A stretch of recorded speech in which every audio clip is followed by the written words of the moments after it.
आज वर्ष अखेर म्हणजे 31 डिसेंबर 2025 आणि नंदुरबार तालुक्यातील सर्व उपविभागीय अधिकारी आणि माझे टोकरेकोळी जमातीचे कार्यकर्ते यांच्या सातत्याने संपर्क येतो।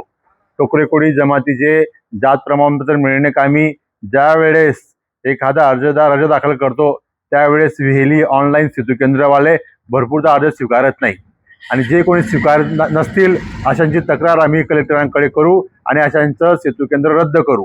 म्हणून मी सर्व सेतू केंद्र धारकांना विनंती करतो की तुम्ही तुमचा फक्त व्यवसाय करा मित्र हो, जातीपातीचं राजकारण करू नका। दुसरा विषय, प्रांताधिकारी कार्यालयाकडे ऑनलाईन प्रकरण डेस्क 1 डेस्क 2 डेस्क 3 ला म्हणजे एसडीएम कडे आल्यानंतर एसडीएम साहेबांना सुद्धा विनंती करतो की नियमानुसार 45 दिवसाच्या आत याच्यावर कारवाई करून हे कास्ट सर्टिफिकेट आपण इश्यू करावं अशी विनंती करतो।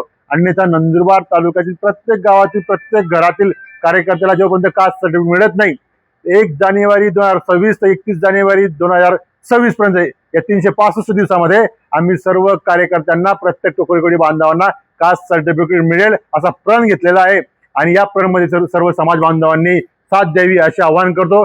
शासनाला विनंती करतो। जय हिंद, जय Maharashtra, happy new year tomorrow.